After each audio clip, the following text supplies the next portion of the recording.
Welcome once again to Lehto's Law. Here's Steve Lehto. Few people sent me this crazy story about bureaucracy out of New York City.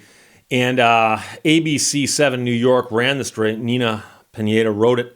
A woman wrongfully fined $259,000 for neighbors' violations in Brooklyn. A Brooklyn homeowner was on the hook for more than $250,000 in fines owed to the city. But there's one catch. All the violations belong to her next door neighbor.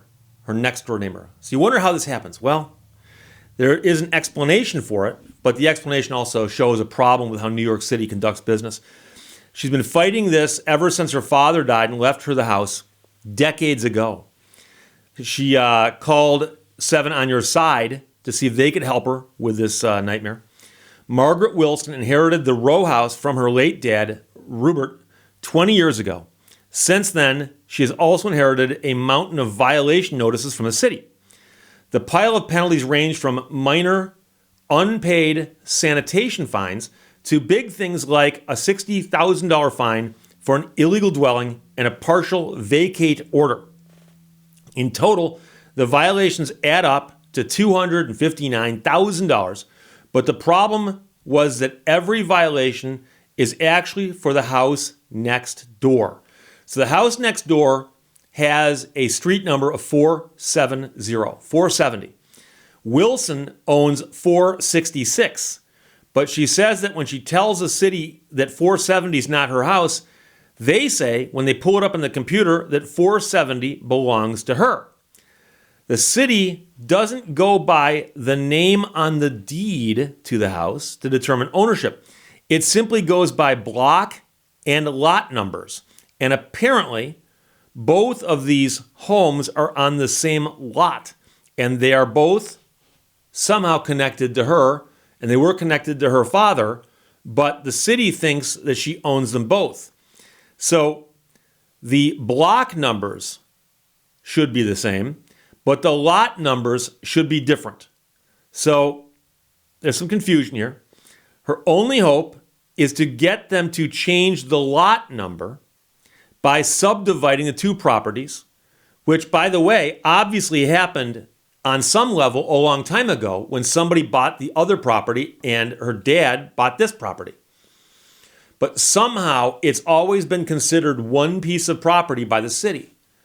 And the deeds show that's owned by somebody else. She owns this. We don't go by the deeds. We go by the block numbers or lot numbers or whatever. So she had to hire an architect to file paperwork.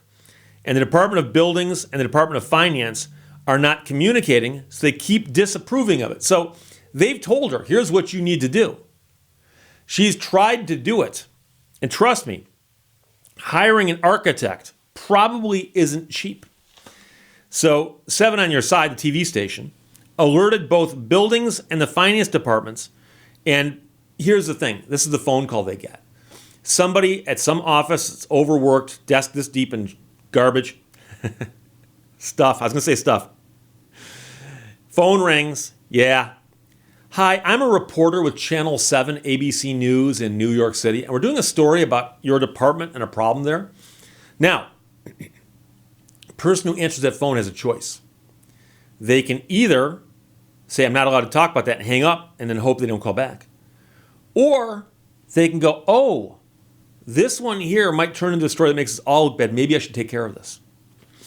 So 7 on Your Side called both the buildings and the finance departments. And they both, as a result, started working with Wilson to subdivide the lots. So it took a TV station making that phone call. Finally, about 2 months later, her name was taken off her neighbor's property, and the $259,000 in violations were dismissed as to her. There's no mention here of whether they were assigned to the other people or not. It just says they were dismissed. The fruit of her father's hard work and her inheritance was finally free and clear. So you can imagine the nightmare that you're living in a home that you know you own. You've done everything necessary so that anybody who looks up the property ownership will say, yeah, this person owns that property. City knows, state knows that you pay property taxes on. But for some weird reason, some department in New York City is sending fines and things to you saying you are in violation of the law, you owe us this money, and it's for the house next door. And you go, wait, that's such a simple thing to fix. And I don't know if it's simply they have antiquated systems or if there's just people who are overworked. I don't know. It could be all kinds of stuff going on there. But the interesting thing is how quickly it got fixed. Now, it does say it took about 2 months, but it had been going on for years. And that's the weird part. So she said that the problem started when she got the house decades ago.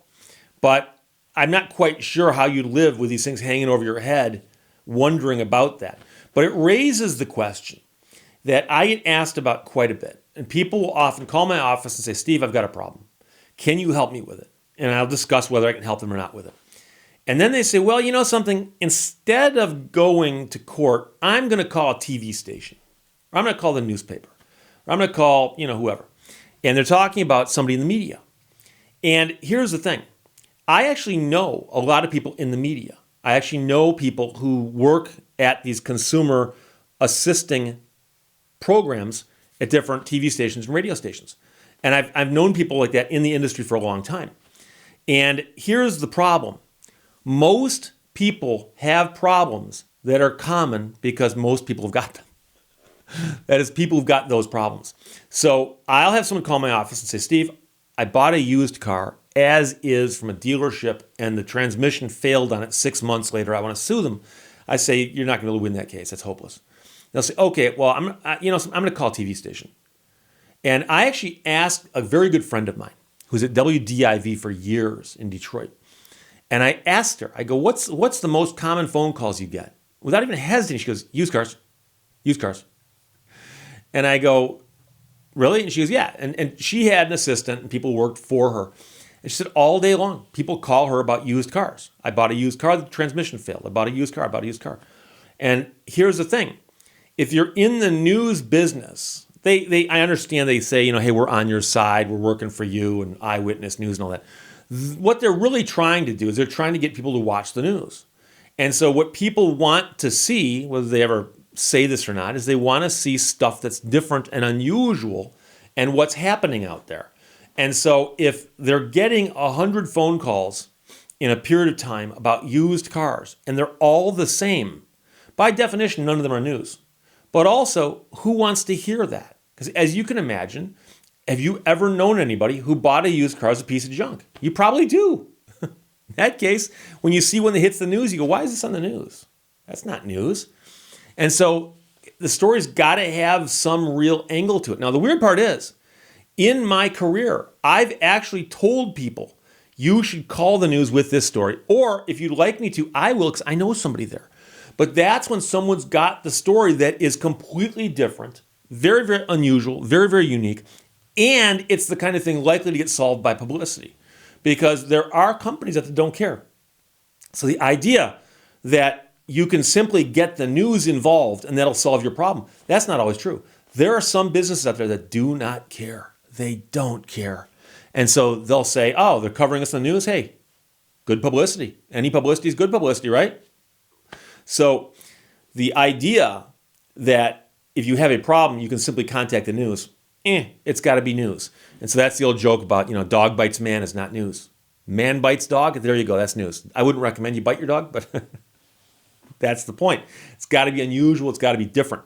So in this case, I assure you that when somebody called the TV station and said, I've lived in this home for decades, I keep getting notices for the house next door, they're threatening me with $250,000 in fines, and I've shown it to them over and over and over again, and they keep saying, doesn't matter what you tell us, our system says this, and even though the deed says that, we got to blindly go by what our system tells us. That right there, my friends, is a news story. And that's why they jumped on this at ABC 7 New York. So the other thing I always get asked about is people say, what about writing to the CEO of the company? And that's one where theoretically it might work. But I always tell people that, it's all, anything you do in life is a cost-benefit analysis. You write an email to a CEO and they don't respond to it, what did it cost you? It cost you the time it took you to look up their email address and send them an email. But I've had people tell me that, well, instead of a lawsuit, I'm going to write a letter or an email to a CEO. And I'm always, I'll still be here when you call me back in a week. because CEOs generally either don't respond, they don't look at their own emails, not the public one, or if they respond, you're going to get back a canned response. Thank you very much for your your communication, and we've assigned it to somebody who's going to look at it. And if they feel it's necessary, they'll get back to you. And they never will. So I'm not saying that you shouldn't work in that direction and contact a CEO to complain. I'm simply saying that the odds of it doing anything for you are very slim. And in response to that statement, I'm going to get a ton of people below saying, Steve, I did it and it worked. Okay. Not saying it didn't work. But I'm saying that if you could right now watch how much mail, real and electronic, is sent to the CEO or president of Ford Motor Company about bad cars, it's more mail than you can imagine. It's probably more mail than you've got in your entire life. And I'm talking about how much mail they get this week. So you really think that in that sea of stuff, your letter or email is going to stand out and get you the help you need? I doubt it. But like I said, try it. You're only going to be out your time. But I wouldn't bank on that or do that instead of pursuing your legal options if you've got good legal options. That's all I'm saying. So here's the crazy story out of New York. The woman wrongfully fined $259,000 for neighbors' violations in Brooklyn. ABC7 New York ran it. Nina Pineda wrote it. Al, Frank, Alita, Jason, Mark, Phillip, and Todd all sent it. Thanks a lot. Questions or comments, put them below. Let's talk to you later. Bye-bye. Thank you for watching Lehto's Law. Life is all about enjoying every sunset and looking forward to the next sunrise.